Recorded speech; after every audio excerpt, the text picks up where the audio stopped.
Right. Hello, hello, hello. It's Craig Fisher. This is a version of the Inside Talent podcast. We are live streaming on LinkedIn, Facebook, and YouTube right now. Welcome and thank you for joining us. And I'm going to give some folks a couple of minutes to join, and then we'll get started. I'm joined today by Erica Oliver and Will Crandall from Horsefly.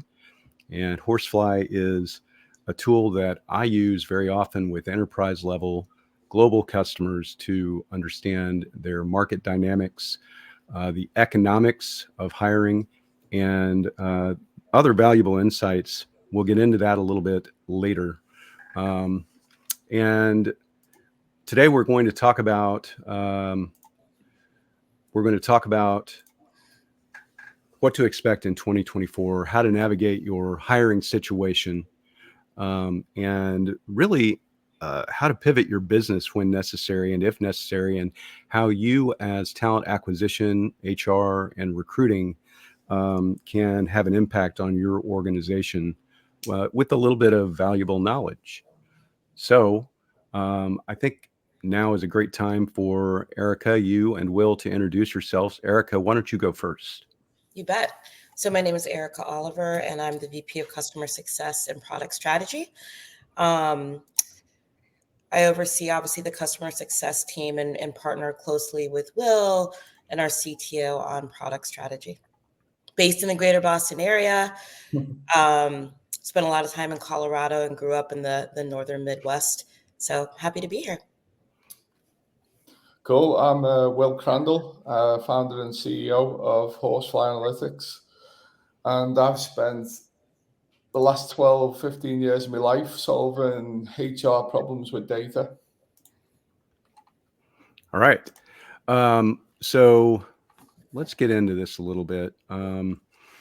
We're seeing mixed messages from, especially from the U.S. Fed, right, with potential again point increases potentially.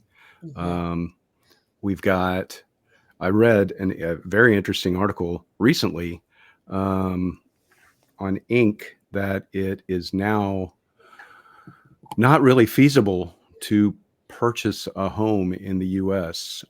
for the average person. The cost of leasing or renting is a much better deal by a lot because we're sitting at a 7% interest rate, and housing prices have just gotten to be, they're not going down. So we went up, right, during COVID. We've got a shortage of housing, and they're not going down.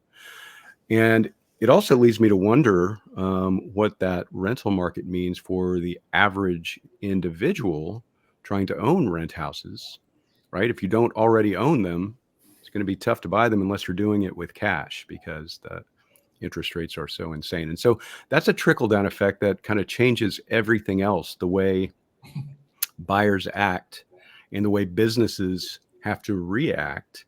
And so it's a weird situation for hiring because we're now kind of trying to do more with less. We've had lots of layoffs in the HR and TA space. And so we'll kind of get into that too. So in light of the current, let's call it a downturn, what are the most effective ways to leverage data analytics in the TA industry to make informed hiring decisions? You can go first, Erica. Yeah, no, absolutely. Thanks, Will. And it's interesting, Craig. This one really hits home for me. I spent the last 10 years in Boston and in Cambridge and relocated to just outside of the city for some of the same reasons. I had planned on buying a home, and during that COVID era, whenever that was over, and it's just become to a place where it makes more sense to rent. So as you started things out, like you pretty much walk through my own particular personal story there. So I can definitely relate to a lot of the folks who are listening who are in that same predicament. To answer your question directly in terms of like, how do you leverage data to navigate a downturn? I think I'll start first and then pass this back to you, Will. But from a TA perspective, I think our colleagues in talent acquisition in most industries are really feeling this the most, right? Like we've seen the ebbs and flows since easily 2008, 2009. And I think some of the best ways that talent acquisition organizations can get ahead of this is really prepare for when the tide does turn. And so really, leverage data to think about where are the existing talent hotspots, where are the emerging talent hotspots. Again, to your point, Craig, about a lot of relocation that's happened because of the cost of living, cost of buying a house, a lot of places. And then from a more practical perspective, work on building those talent pools for those hard to fill roles now. So that's my initial pass from a TA perspective. Will, what are your thoughts? Yeah, I think it's a really good one, that Erica. What I'm seeing with a lot of the TA teams is that a lot of scenario planning is going on because there's lots of rapid market changes at the minute, and businesses have to be ready for multiple futures. Whether it's a budget cut, strategy changes, or availability of talent, even. Understanding the sort of micro dynamics of your target talent markets is so important. And, we're seeing a lot of that going on at the moment. We had a company who had a big pivot to renewable energy in the Nordics, and they pivoted their sort of, they planned out ABC, these are the location choices we've got. And they moved the whole section of the business to Malaysia and, saved £30 million in, just by picking the different pools of talent that's available at the moment. So yeah, scenario planning is my big one. Yeah.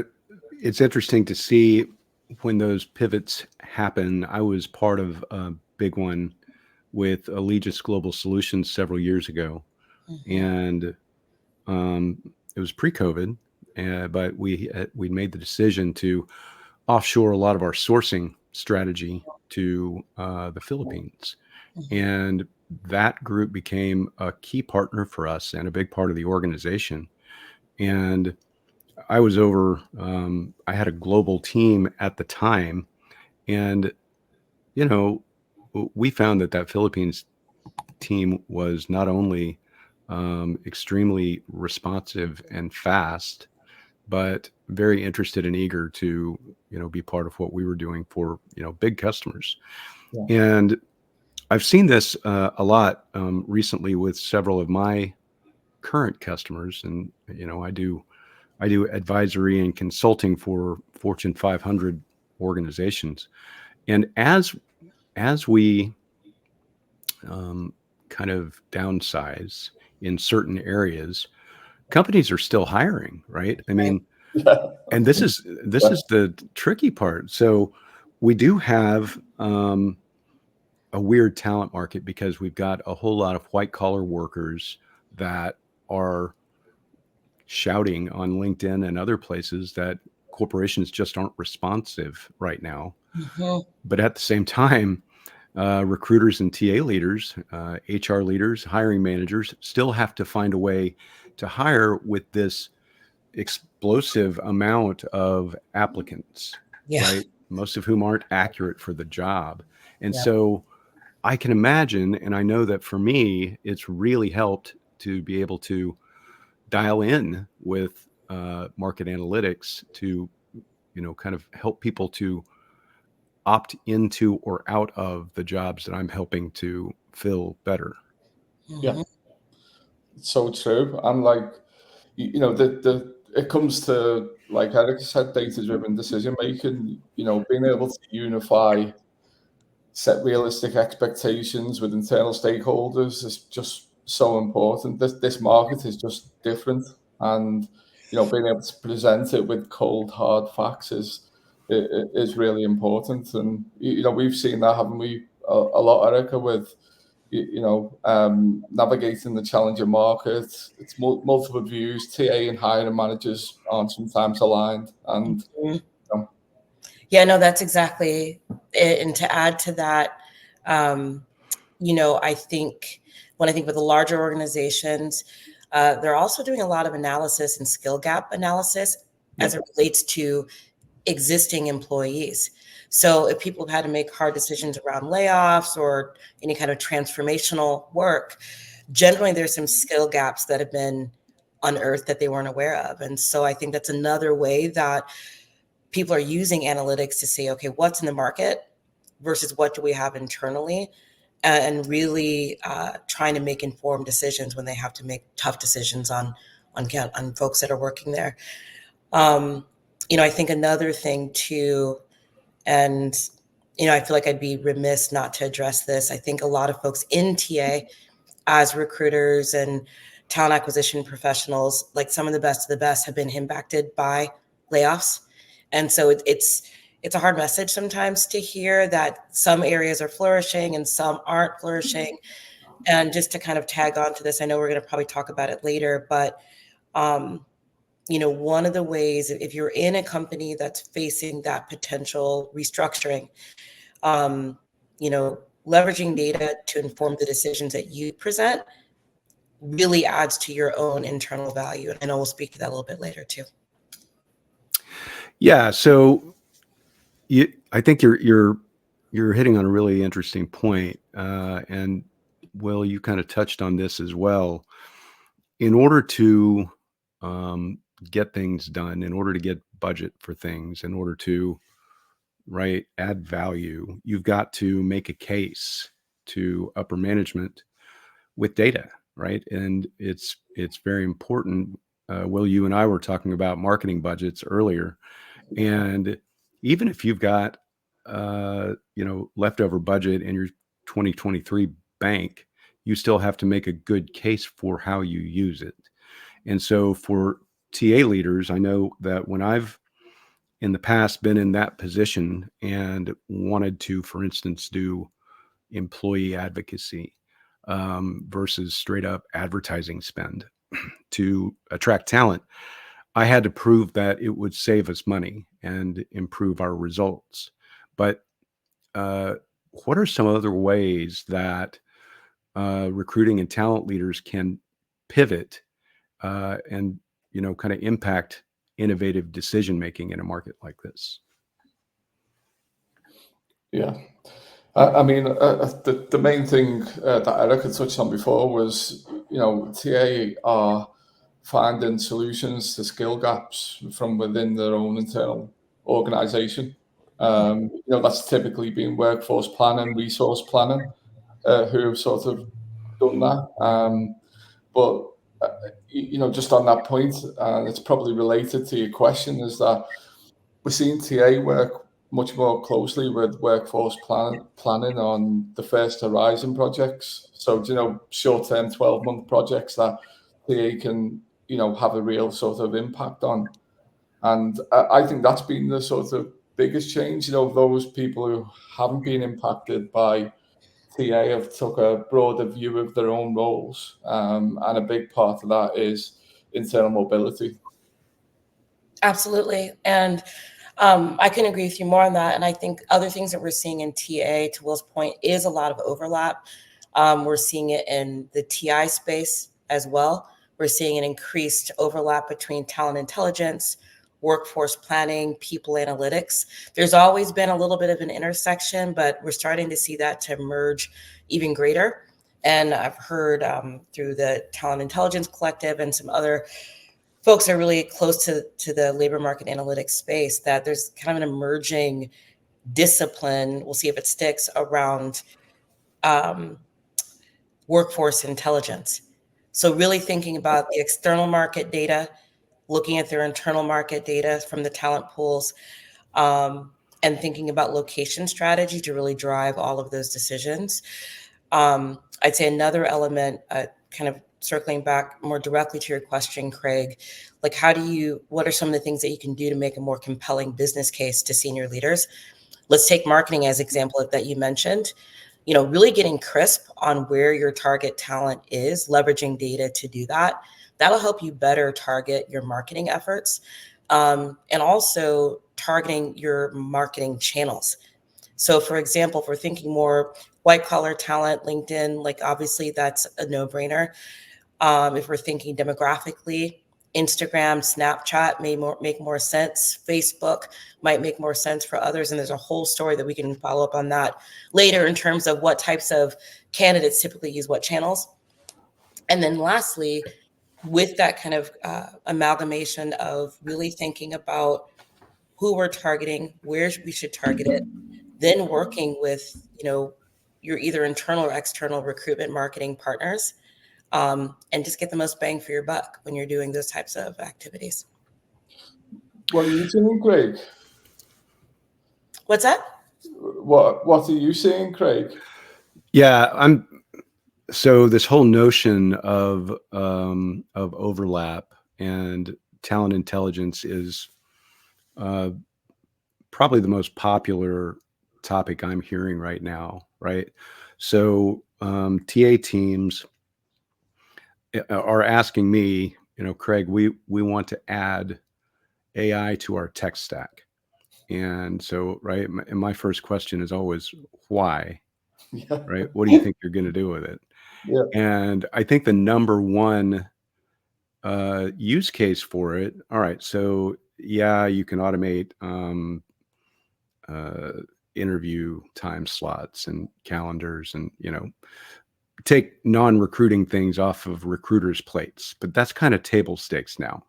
Yeah. What I think the real value is in taking this talent data that we've been collecting for so long and not really using to any notable benefit to the organization, and now being able to crunch it down quickly and summarize what that data means, right, with generative AI.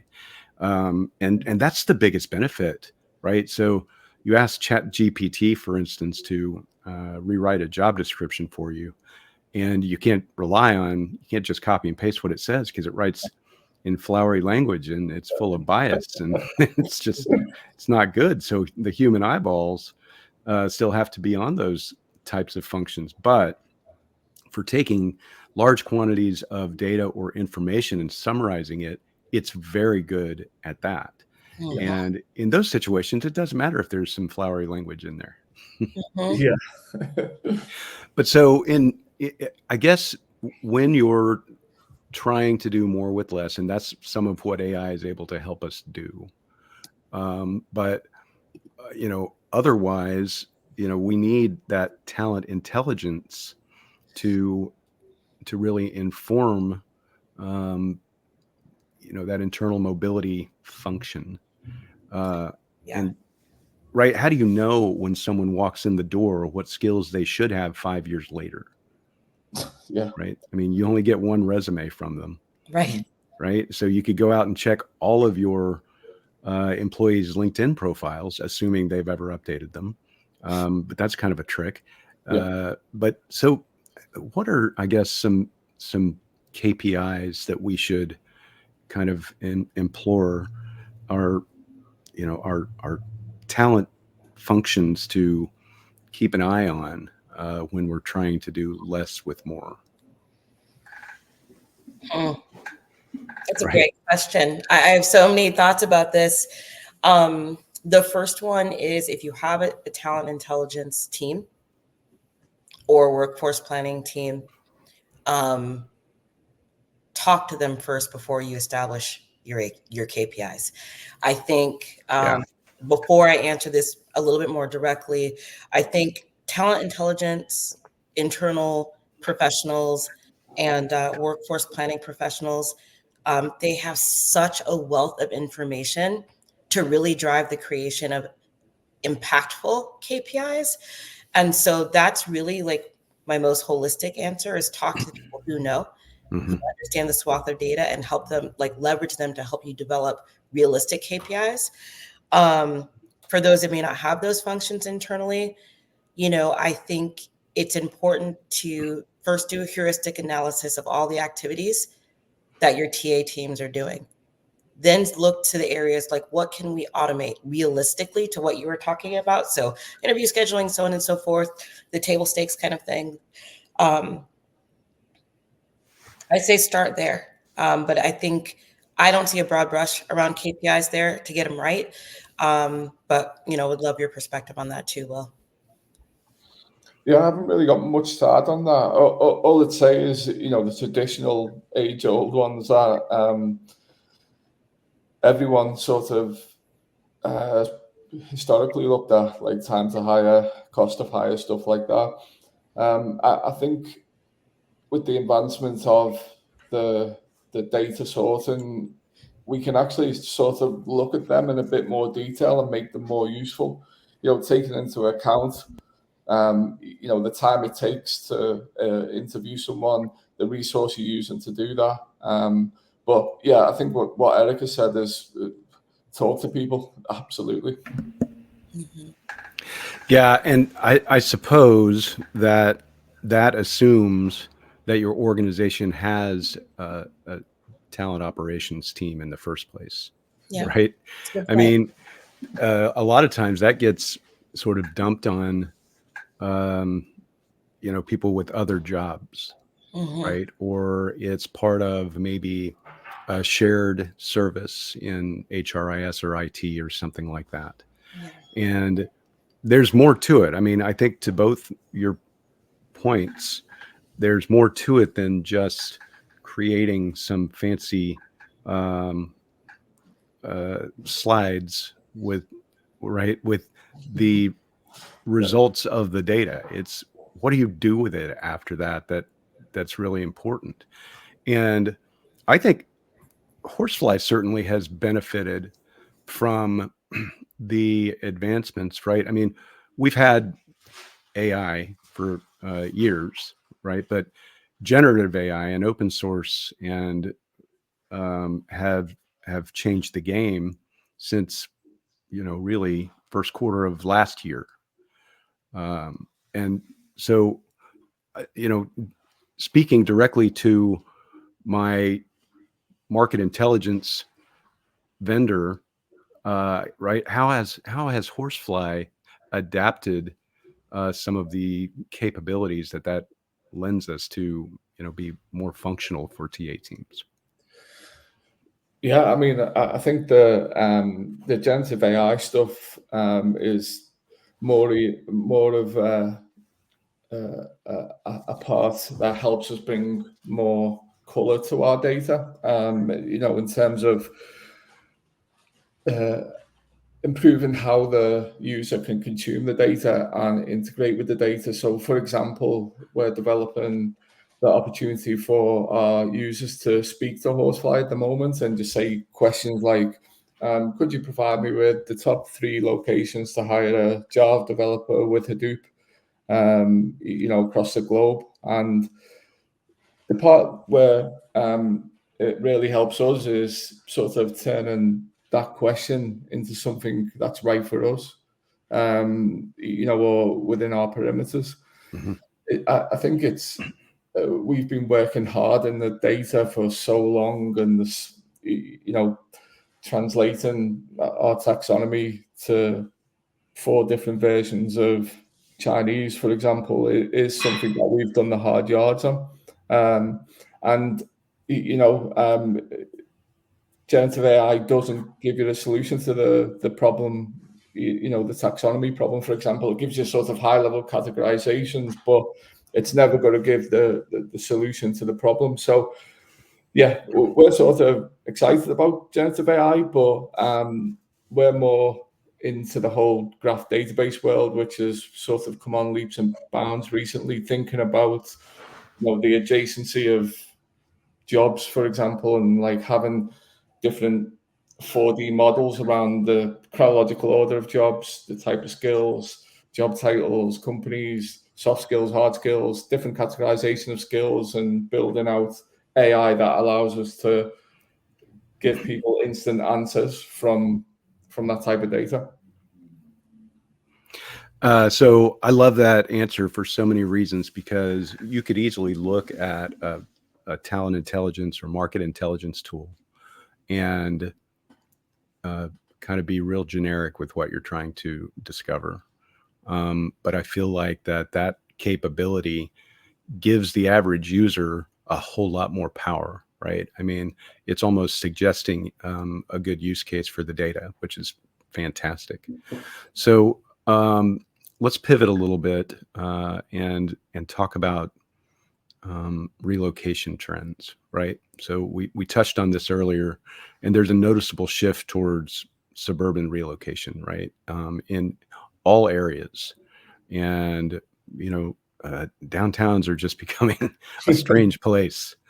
And so, you know, how should companies adapt their hiring strategies to accommodate that kind of change, and what impact does it have on, you know, talent acquisition and retention? Yeah, I'll kick this one off.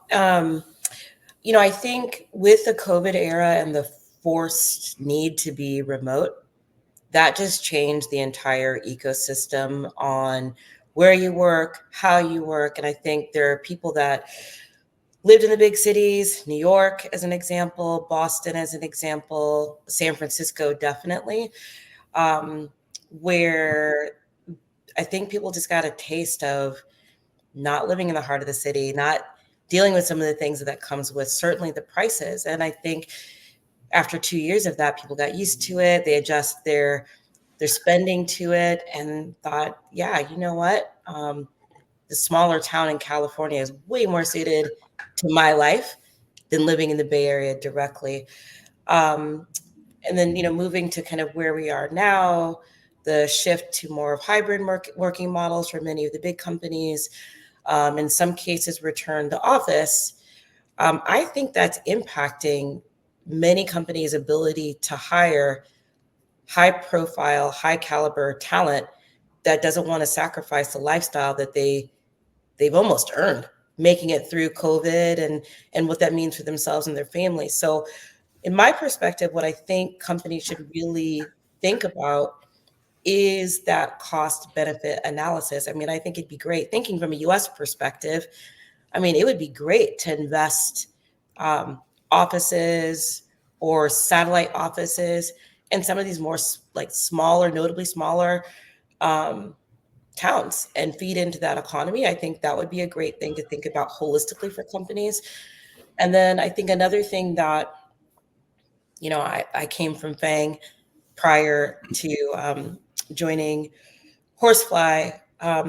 You know, I think companies should really stop and think about quality of hire, impact of results, and the culture that they're building, and then have a hard look at, okay, if we want people to be in the office, do we need to invest in offices in other places? So that's my initial thought there. Will, what do you think?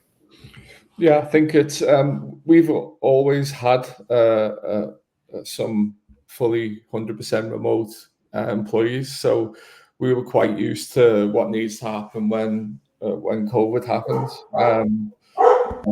That was good for us because you know, really suited everyone. And I think if you've got a strong culture, remote works to a certain point. But I see the big problem is new people coming into the market, them serendipitous learning opportunities you get from working with people in the office that are more experienced. It's terrifying to me what the sort of next generation of people who are trying to find a foothold in the industry. I mean, I speak to a lot of graduate recruitment firms, and they're saying, like, you know, these young people are coming into the workforce and they don't know how to act when they're in a board meeting, you know, or if they're in a meeting, they don't know how to communicate effectively. So yeah, it's really interesting. Yeah, I've experienced the same thing with some of the people that I mentor earlier in their careers. It's the same thing. In fact, I've noticed some of the like Gen Z, they're craving that like on the job learning. They missed out so much of the early career. Let's go out after work and making friends at work. So they really crave that. I'd say another aspect I think that people should consider as they're hiring, and where they hire. I love remote environments. This really works for me. I think personally it doesn't work for me because I will not stop working, and will be the first person to tell you that. And so I think when you're screening to hire, I think it's important to ensure that you're screening to ensure that that working remotely in a self-guided way aligns with their behavioral work style. If someone's like, Will and I tend a little bit more on the extroversion side or introversion side. Sorry, definitely introversion side. So for us, it's kind of a dream. But if somebody's more extroverted and they really, really feed off of human connection, they're probably not going to be as productive. So that's important to include that in the screening process. So I think we have to include sort of forced extroverts as well, right? True. So that's me. While I've been perfectly happy. No way. No way. I've been perfectly happy, right, working remotely for well, since 2007. I have had office jobs occasionally when I go in-house with big employers, right? And I've enjoyed that as well. But right now, several years ago when I started speaking at conferences and things like that, I decided that I was going to be a yes man, like Jim Carrey in the movie, right? I'm just going to say yes to everything because my default is to say no. I'm not leaving this house or certainly this neighborhood. But you made a really interesting point about having offices in suburban areas, because I'm actually seeing that on the rise.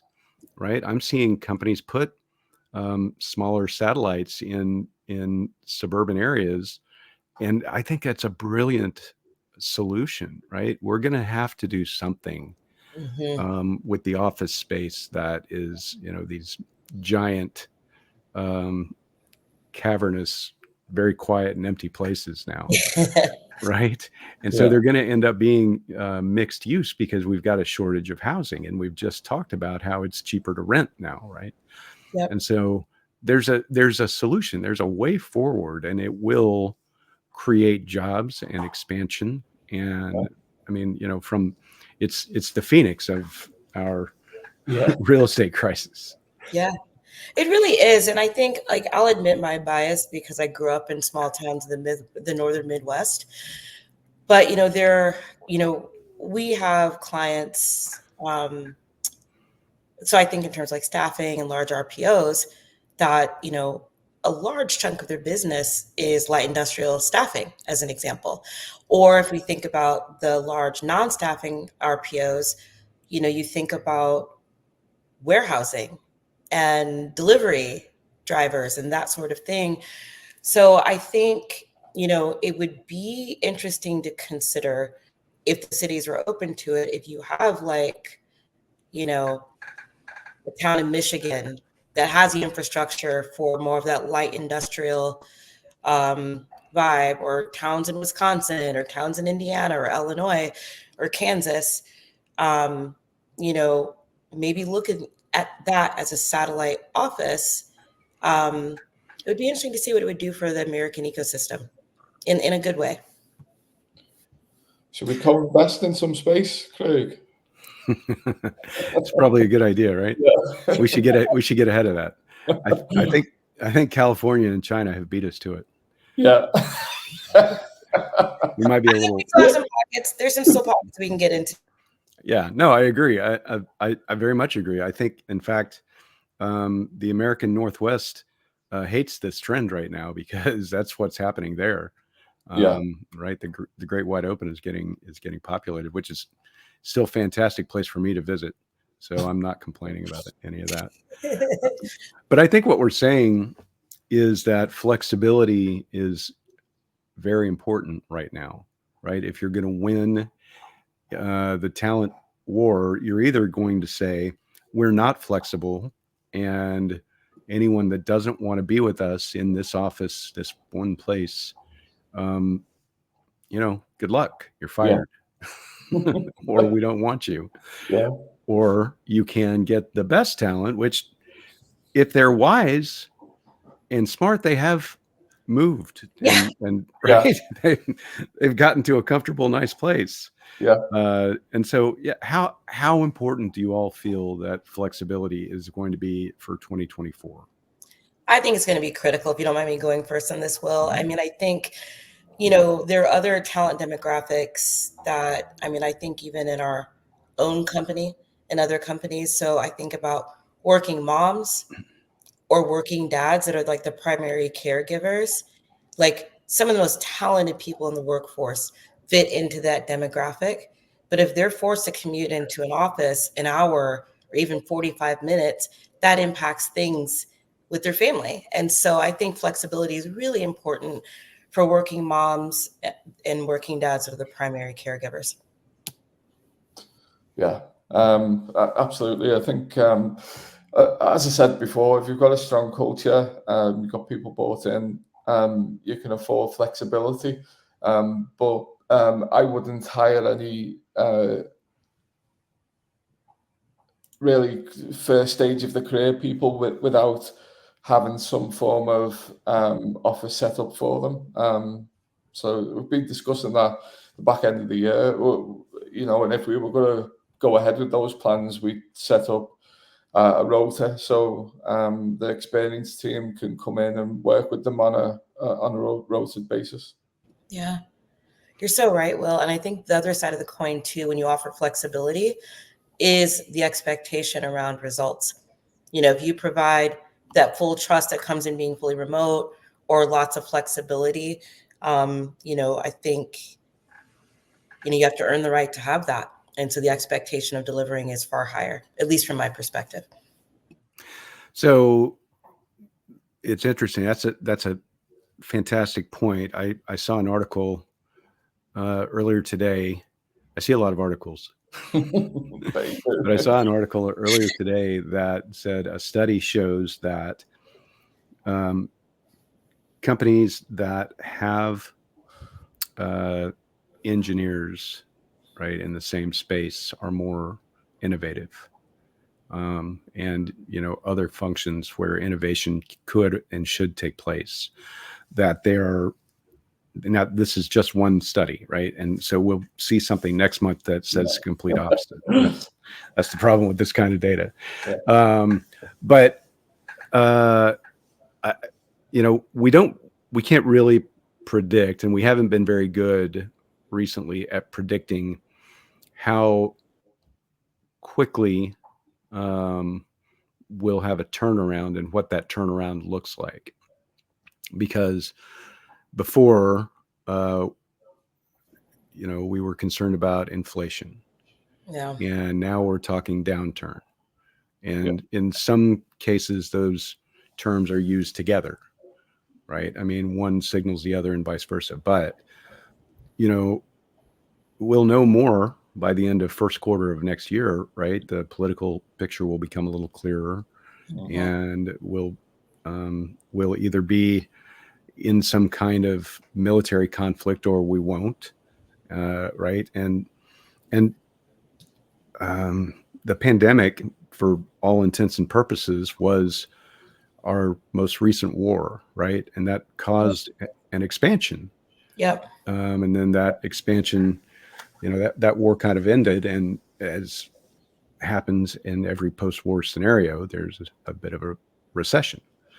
And so we've become a little better at addressing that, right? With Fed activities and things like that. But now with this housing crisis, goodness, are we really good at it or not? I mean, it's an interesting question. So looking at the future, whether things are good or bad, how are TA leaders to adapt?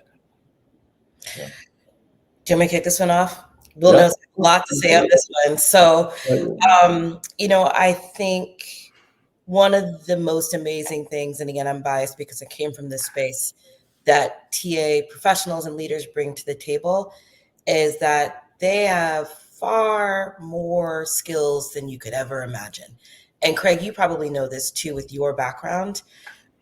Talent intelligence, that discipline grew in large part out of sourcing activities and sourcing analyses and that sort of thing. So, my opinion and advice to TA leaders is number one, just get clear on what you want for yourself professionally, get clear on the initiatives and strategies and the values and the goals of the company or companies that you work for and support. Ensure that there's alignment, and then start thinking about ways how you want to grow. So the same crossover that we're seeing between TA and TI and workforce planning and people analytics, diversity and inclusion, those same trends, we can embrace that on an individual level. So I think that my advice to TA leaders, particularly in scenarios that are a little bit uncertain, know where you want your boat to go and try to steer it there. I have a couple of friends in this particular space from a previous company. They were clear on that, and they were able to navigate a change and transition in the midst of a lot of uncertainty that's only just leapfrogged their career. And I think, it's that Carol Dweck thing, right? Where it's like growth mindset, even in the face of instability. If you stay into a growth mindset, generally you're going to be able to find a way to thrive. If you're in a fixed mindset or that fight or flight mindset, you're going to tend to focus more on what's wrong in terms of where the opportunities are. I think another thing to think about too, and how TA leaders can thrive here, going back to the talent perspective and your comment about where are we going to be, particularly in the US in Q1 of next year. I have a lot of friends that are active duty military and a lot of friends that have just come home in the last year or two. And so I would say, as you think about target talent markets and target talent pools, we really, really need to think about our veterans. Absolutely. We need to think about our active duty and reserves as far as future state pipeline. Some of the folks over there and what they can do from IT security, data analysis, data science. I just think that they can bring so much to the table. So I think that's another thing that as we're thinking about, are we going to be in a military conflict or are we going to be in a place of stability? We need to think about how we're going to support our active duty and veterans, especially in the United States. So that's my thought on that. I'm a big fan of that message. Yeah. Will. Yeah, no, absolutely. I think Erica's the best answer you could give. I've just managed to return at TV just without disrupting this conversation. But You're brilliant. You're brilliant. And another point to that, on the military point, without giving too many details, I had the privilege of speaking to a couple of classes at West Point Thanksgiving week in one of the STEM fields. I'll leave it there. And, the brilliance that's there, the humility that's there, they don't even realize it. For them, serving our country is a foregone conclusion. And they're already thinking like, well, when my time comes to retire, whether it's like after this period or, after they retire, which most military people retire and then they take on 2-3 more jobs. They're curious about how they're perceived, like the way that I think you feel, Craig, I feel, Will feels, is like there's so much respect and gratefulness for the stuff they do and understanding things that may not directly align with a resume are just the skills that we need. So I think as we think about, okay, where are we going to land politically and otherwise after Q1, we got to make sure that we don't forget these guys too now.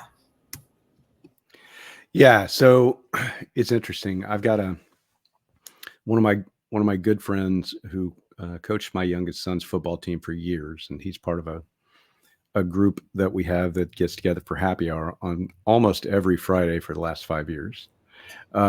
He's a pilot for American Airlines, and he's a former Air Force officer. And he he does multiple things, right? So he still flies, but pilots have a lot of downtime, Yep. right? And so in his downtime, he works for the pilots union, which, right, is a skill that he gained from leading teams in the U.S. military, right? And what we forget sometimes, and my event, TalentNet Live, has donated proceeds to veterans and hiring for veterans for many, many years. But what we don't think about a lot of times is the logistics involved, right? The data and logistics involved in running an organization like the U.S. military. So if you think about it in a regular large corporation, how many different project teams there are, right? And how many different areas within the company there are, with multiple project teams. The U.S. military is one of the largest corporations in the world, Absolutely. right? And these people have fantastic skills. So yeah, I'm a big fan of helping those under represented workers in their. I do. Oh, so Yeah. go ahead, Craig. Obviously, we both feel passionate about this, which I love. Like the forced extrovert and the borderline introverts, we're kind of like got jazzed about this. This ties back to what you're asking too. Like, what can TA leaders do right now? A lot of folks have a desire and passion to recruit, recent veterans or active duty if they're reserves or so on and so forth. I think an area that could definitely use improvement across the board is like, let's develop recruiters that have the understanding of how to translate skills of someone who just came out of the Air Force, was overseeing a team of 150, had like a huge remit, huge P&L responsibility, which you don't often think of. Right. How do you translate that in a way that a hiring manager sees them at a similar level rather than an entry level? That's something, a phenomenon that I think with the best of intentions happens on a regular basis. So that's another thing I think TA leaders could consider, is just developing more skills and understanding in all diverse populations. And I think particularly within veterans. So very interesting. And I think just while you guys have been talking there, I spoke earlier about our data being in this graph database technology. Looking, we could very easily look at the analysis of how veterans have moved through the career and how they've been most successful. So looking at the adjacent jobs and skills and companies that they work for in specific locations, you could actually map out, what where these people can help, across the board. So just really interesting. I think that old school recruiters know about this, right? They have that skill. They've been through multiple military conflicts and downturns in the economy and things like that. But the younger generation of recruiters, we're not passing that skill along. I don't think. There's so many things to teach a recruiter in the first place. We're not. I don't think we're focusing on that as much as we should. But talent intelligence can help us, right, to solve some of that. And so if we give them the data and give them the tools and say, look, here's why this type of person would be good in this type of role. We've now got tools that I didn't have when I started recruiting in the 90s to understand all this, right? And another interesting thing is we're not sure. So, TA people get laid off and they wonder why. And what we're not sure about the value we're adding sometimes. And, not all market segments are down right now, right? I mean, what we're talking about is largely white collar jobs, but a lot of the hourly wage jobs are booming and thriving, and still have a talent deficit. Yeah. And so, I'm very interested. So I've seen horseflies, sort of longitudinal data that is interesting. And in fact, I put it on a slide if you all want to see it. And I'd love for you all to talk about this. Hang on a second. Let me see if I can find that here. Mhm. Yeah, as you're pulling that up, you're exactly right, Craig. Like there are industries like oil and gas that's really, really, they're not experiencing a downturn at all. Utilities is the same thing. There are definitely pockets that Right. there's no struggle at all. Yeah. So this is Horsefly's longitudinal data set, right? Helps with workforce planning and talent strategy. And so the average CEO or CIO or CPO now has some remarkable tools in its tool belt. So talk me through this a little bit. What are we looking at here? Yeah, so this is a sample of supply and demand over time, supply and demand of a specific skill set over time. It was very important that we could match the granular capability of the platform, so people could specifically ask really detailed questions and really granular locations to see how supply and demand has changed over time.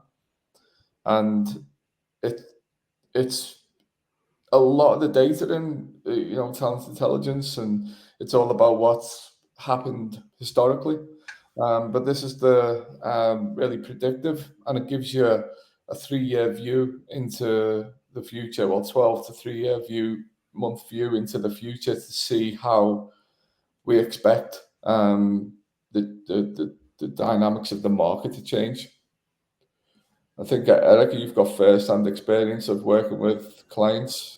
Oh yeah, I was smiling to myself because whenever you speak to someone, particularly in the TA space or workforce planning, everyone recognizes that spike of the 2020 kind of unexpected expansion. And so, that's another, again, like going back to kind of the root of like in TA, people analytics, HR, how do you use data to make strategic, informed decisions? When you look at things like this, it's like we've been here before.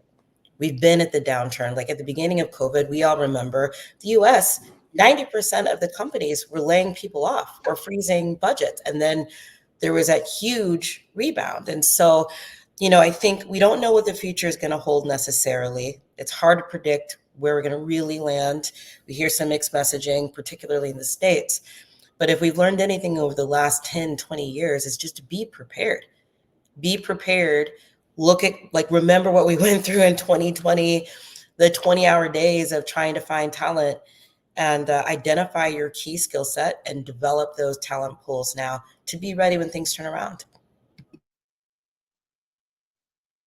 So one thing we should stress, because we have talked a lot about sort of the U.S. economic situation, but one of the things that I really find valuable about Horsefly's data is that it is global, right? And so if anyone watching today wants to see more about this longitudinal data set and what it could do for you, and you want to schedule a demo with Horsefly, just message any of us, right? And I think this is still a thing.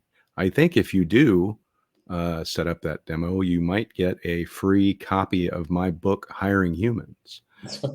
So That's brilliant. yeah. If you're into that, which it's a pretty good book, let's check this out. And I want to thank both of you for joining me today. We're going to do this again in January, and we're going to kind of take this conversation to another level because we're going to have some more data by then, which will be very interesting to see how the year is starting off. And we'll do regular check-ins throughout the year on this. And so join us again. You'll receive some communication from us with thank yous and free things and whatnot. And, be part of our community. We appreciate everyone that spent some time with us today. So I'm going to stop sharing this. Any parting thoughts, Erica and Will? First, thank you, Craig. This is great. I'm excited to do it again and to be connected with your community. And I'd say to the folks listening or listen to this later that are in TA, hang in there. Don't give up. Don't give up. I've been in your shoes. I've been part of a mass layoff. And sometimes, only when it's dark enough do you actually see the star shine. So that's what I'll leave you with. Hang in there. Oh, we've got to end on that, Craig, but really appreciate it. I really appreciate you inviting us on. It's been a pleasure speaking to you, and hopefully we can add some value to your audience. All right, everyone, thank you, and we will see you again soon. Let me hear from you. Talk to you later. Thanks, guys.